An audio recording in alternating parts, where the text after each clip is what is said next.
I was halfway through untangling the lights when my son said it, like a weather report, neutral and devastating. "Dad, I wasn't expecting you for Christmas." His voice came through the speakerphone thin as frost, the way breath hangs in front of your mouth right before it vanishes.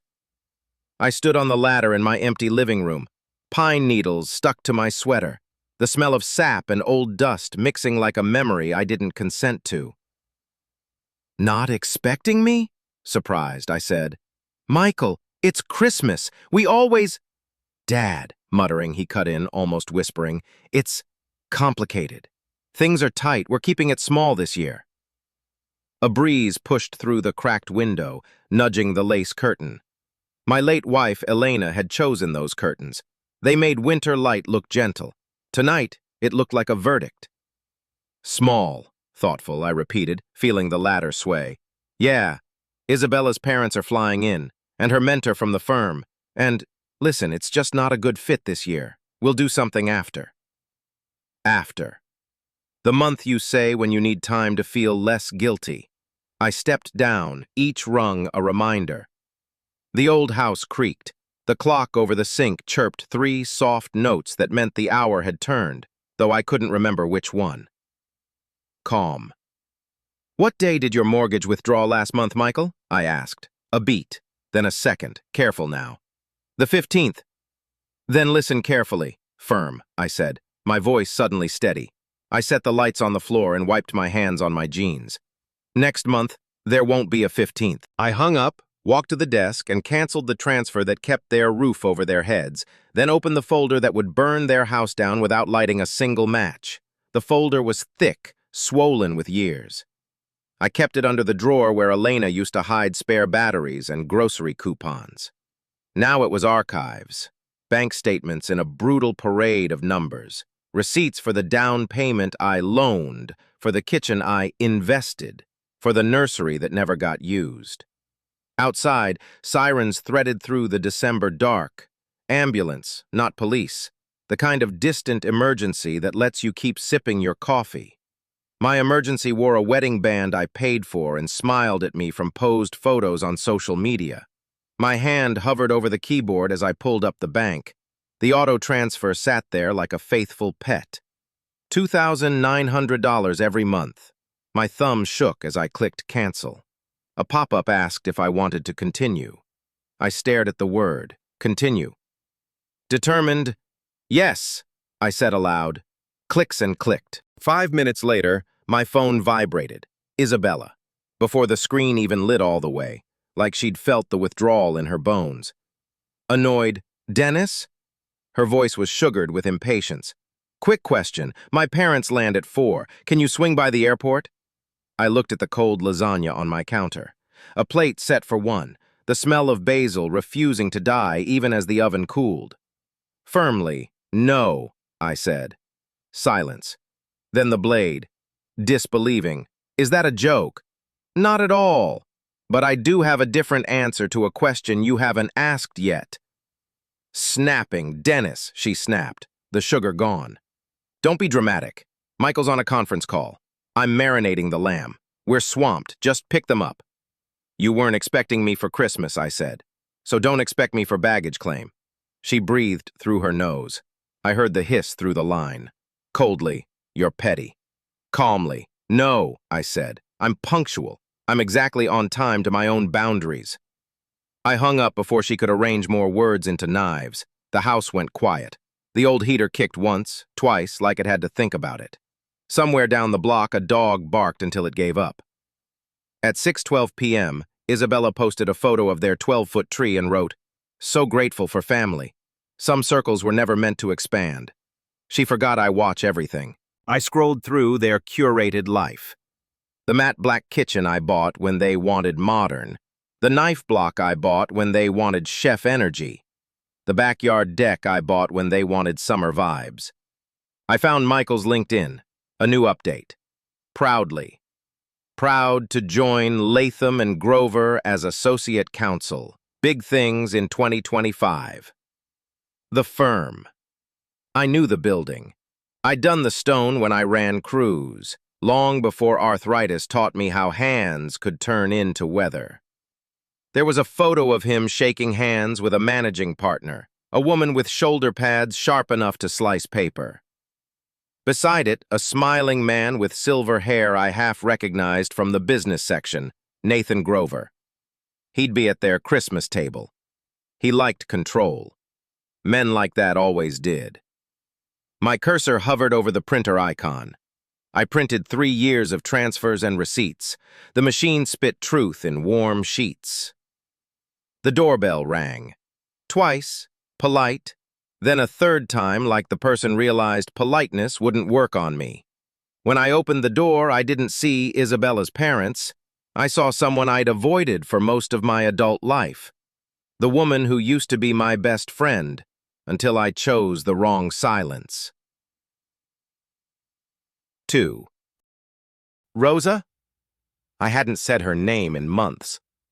Elena's sister stood on my snowy porch, cheeks red from the wind, a scarf knitted in the same navy Elena loved. "You didn't answer my texts," she said, pushing past with the authority of family who earned it. The air around her smelled like cloves. "I was busy," I said. "With what? Suffering?" "Come." She set a paper bag on the counter and pulled out tamales. "You look hollow. Eat." I laughed despite myself. The sound cracked. Her eyes traveled over the piles of statements, the printer still warm. She didn't ask what they were. She didn't need to.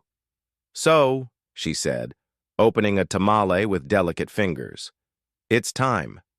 "It's past time," I said. "They told me not to come for Christmas." Rosa's mouth tightened. "Elena would have—" "No. I won't use her to make you soft. What's your plan?" I slid a stack of papers toward her. She read, the way nurses read discharge instructions. Fast, thorough, already calculating the real work. "You've been paying their mortgage." "Had been," I corrected. She nodded like I'd graduated from something. "What's the end game?" "Truth," I said. "Public truth, and not just theirs." Rosa looked up, searching my face. "You're shaking." "I'm cold," I lied. She put a hand on mine. It was warm. "No," she said softly. "You're waking up." Rosa left me with tamales and a warning. "When you take back your name, they'll try to take your history. Guard it." I didn't understand what she meant until I saw the headline. The article hit a day later. "Local contractor abandons elderly guests in blistering cold." My photo, 5 years out of date and 30 pounds heavier, sat under the headline like a wanted poster. The piece described a man struggling with recent loss and financial confusion who failed to collect visiting elders from the airport during dangerous wind chill. There was no wind chill. There was wind, sure, the kind that combs tree branches and doesn't apologize. They quoted Isabella's father as a retired professor of finance. He's a regional bank lifer who sat on 3 HOA boards and played golf with men who call waiters buddy. Sources close to the family said I had become erratic. That phrase finds you like smoke under a door. It sneaks, then chokes. I put the paper down. My coffee had gone cold. The house hummed around me, indifferent. I picked up a pen, circled 3 lines, and wrote in the margin, lie, distortion, agenda. My phone lit with a number I didn't know. I let it go. When it buzzed again, I answered. "Mr. Alvarez?" A woman's voice, newsroom calm. "This is Leah from the Metro desk. I'm following up on a story about me abandoning a couple in a blizzard." She hesitated, then, "We're open to new information." "I'll bring you a box," I said. "Not of information, of receipts." But before I could print a single extra page, a notification slid across my screen. Mortgage account access revoked. Someone had shut me out of the very account I'd been feeding for years. I tried again. Invalid credentials. I tried forgot password. Security question. Where did you meet your spouse? The answer is Mercy Hospital Cafeteria, 3rd floor. I typed it.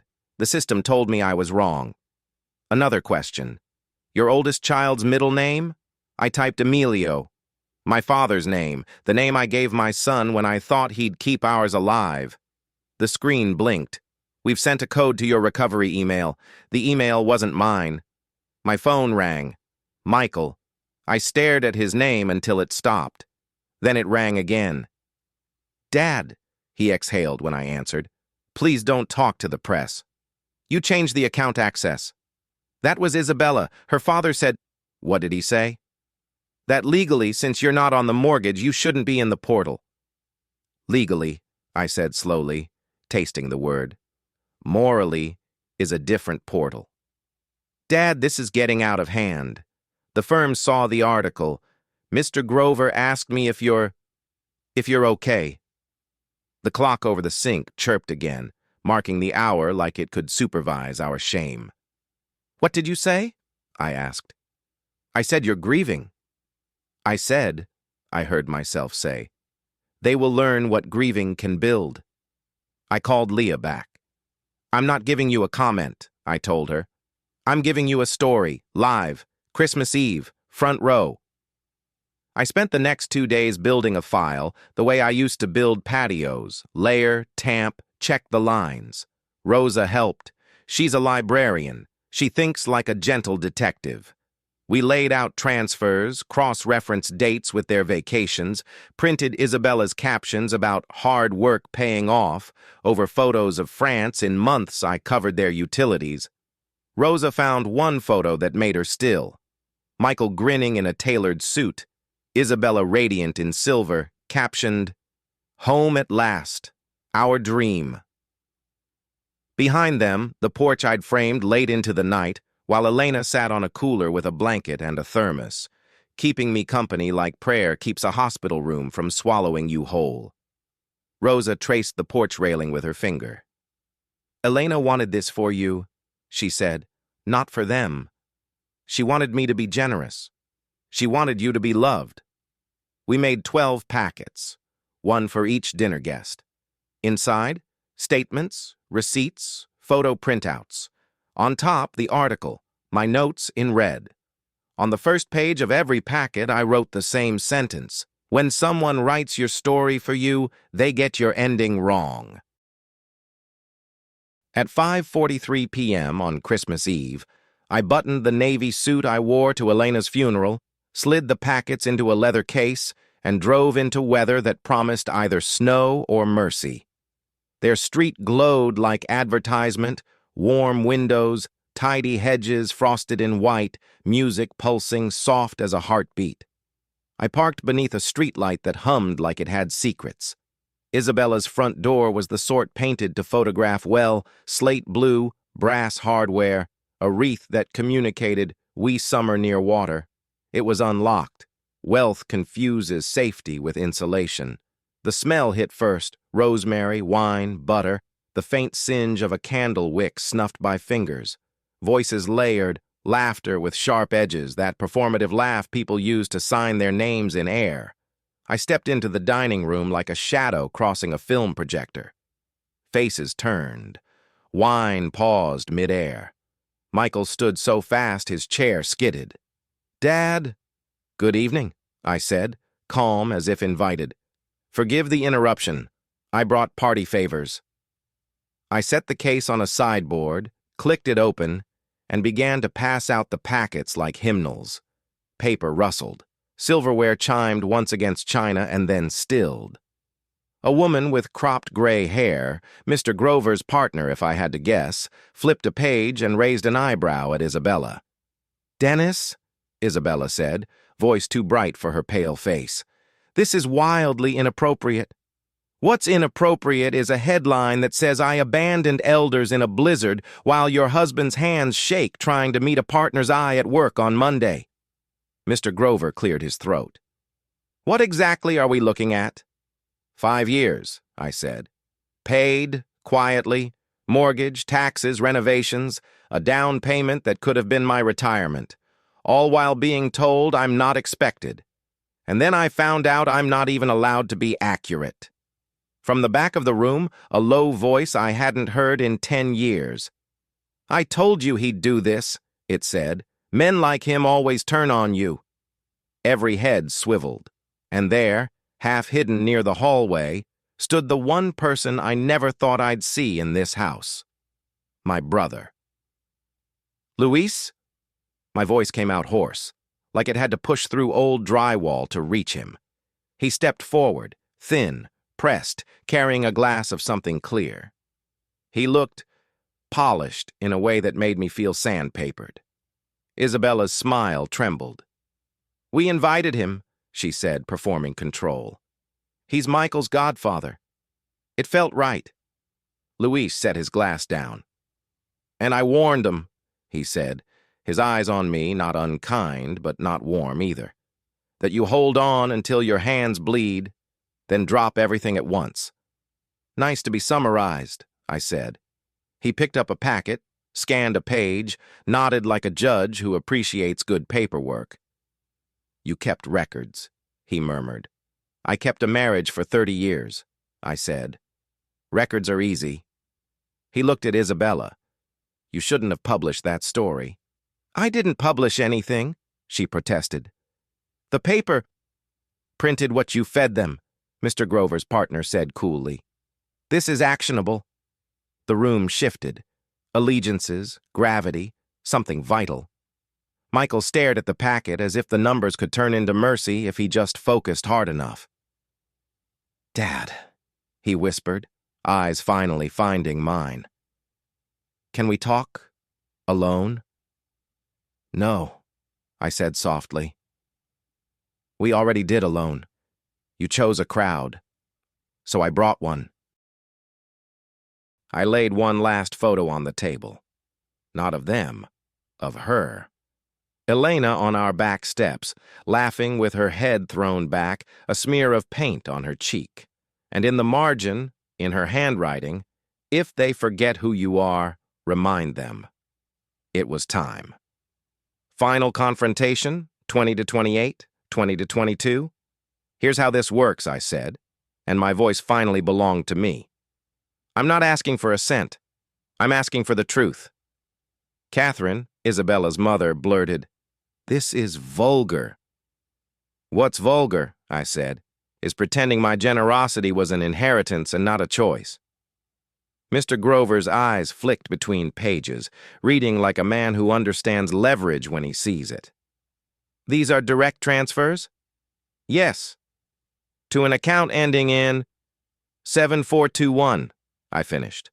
He whistled, a small, surprised sound. "That's considerable." "It's love," I said, "measured in numbers because you didn't understand any other language I spoke." Isabella's father adjusted his tie, trying to summon authority back into his shoulders. "You're embarrassing yourself." "Embarrassment is for people who still want in," I said. "I'm comfortable being out." Rosa appeared in the doorway then. How she timed it, I still don't know, with a camera bag I didn't recognize. She lifted her chin to me, permission and backup in a single gesture. "I invited the Metro desk," I said into the circle of horrified faces. "They're on their way." A collective intake of breath. Mr. Grover leaned back, calculating legal weather patterns in the air. "Absolutely not," Isabella hissed. "You will not turn our home into—" "It's my home, too," Michael said suddenly, quietly. He looked at her with a softness that made me ache. "Or it was supposed to be." Hook at 2200. Luis tapped the stack with a fingertip. "You brought truth," he said to me, "but truth without history is a weapon. Will you let me add the part you never tell?" 22 to 24. The room went still. Luis looked at the guests, at Grover, at my son. "Dennis isn't erratic," he said. "He's consistent. He gives until there's nothing left, then he gives the pieces. He did it with our father's bar, with my first failed shop, with Elena when she got sick. He sold his truck to pay for her treatments and rode the bus for a year so Michael wouldn't see debt on his graduation day. That's not instability. That's faith." It was the first time I'd heard him say Elena's name since she died. It landed like a benediction. "Thank you," I said, my throat tight. He nodded once, brief. A truce at the edge of a war. Isabella's jaw worked. "Enough," she said. "You will leave. Now." "Or what?" Rosa asked quietly from the doorway. Her presence felt like a shield. "Or we call the police." "For trespassing in a house he effectively subsidized?" Mr. Grover's partner murmured. "I'd advise against it." Mr. Grover exhaled. "Michael," he said, "you never disclosed this." Michael began, and stopped. Grover's gaze slid to me. "Mr. Alvarez, what outcome are you seeking?" "An addendum," I said, "to the story. The paper will run it, on the record, from all of you. You'll say I didn't abandon anyone in a blizzard. You'll say I supported this family for 5 years. You'll say I was told not to come because I wasn't expected. And then you'll apologize to my wife's memory because you used her absence to make me soft."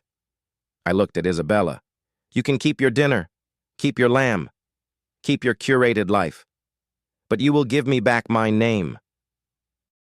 Grover's partner closed the packet and said, "Draft it." My phone buzzed. Leah from Metro. "Front yard, 2 minutes."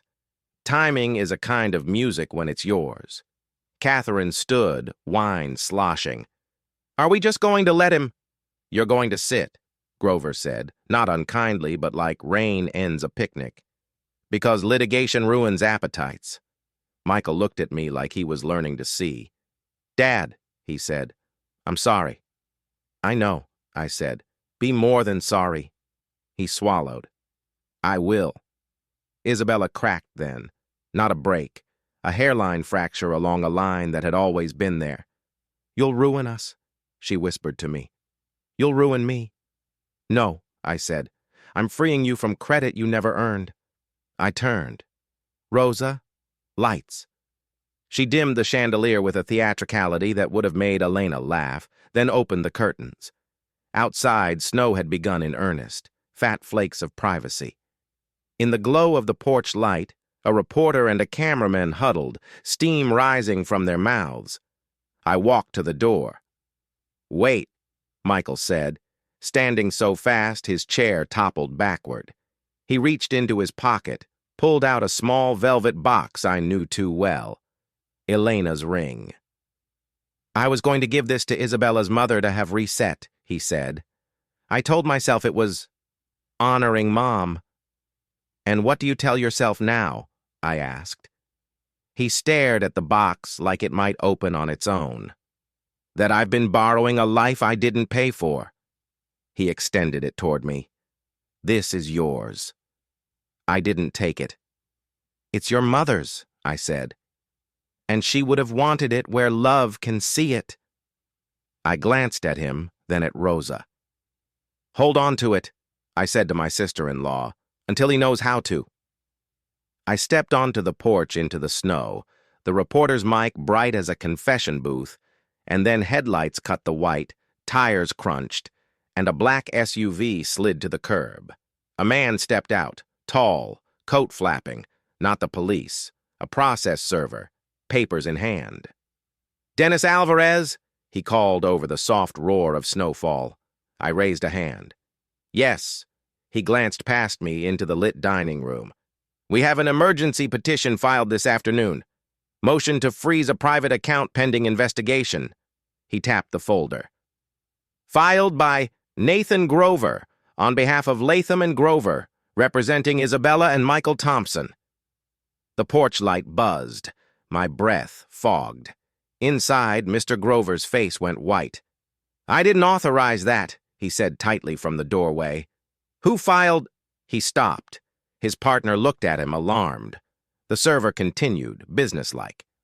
"Also a cease and desist, demanding you refrain from making defamatory statements to the press tonight."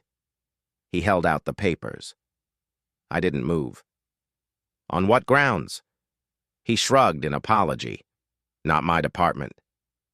Behind me, paper rustled. Rosa stepped beside me, and Leah from Metro raised her camera. "Do you accept service?" the man asked. I reached for the folder, and Luisha's hand landed on my wrist, firm. Wait, he said calmly.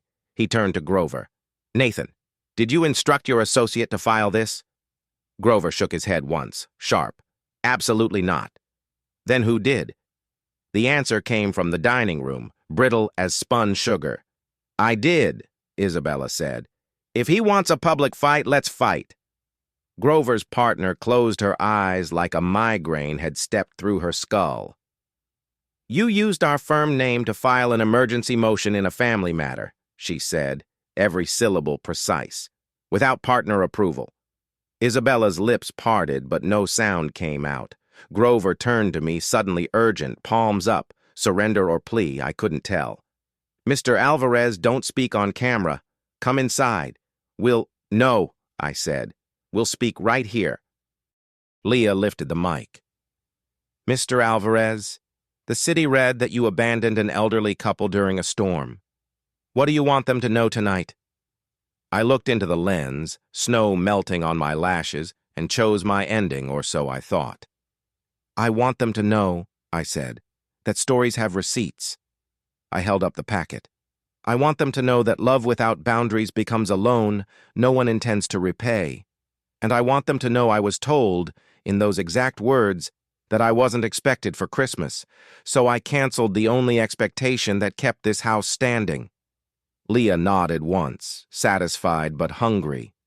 And to the allegation that you're unstable? I smiled, small. Stability looks like this. I pay what I owe. I show up when invited. I walk away when told to leave, but I don't let anyone write my obituary while I'm still breathing. From inside the house, a phone chimed. A sound so ordinary it didn't belong in a moment like this. Another chime. Then 3 more, overlapping. Michael stepped onto the porch, his face lit blue by the glow in his palm.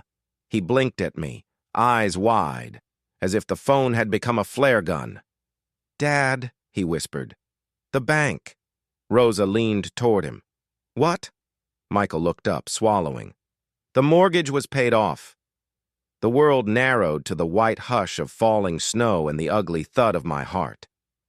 What do you mean paid off? Leah asked, pivoting mid-sentence like a dancer. Michael turned the screen so I could see. A new balance, $0, 0 cents.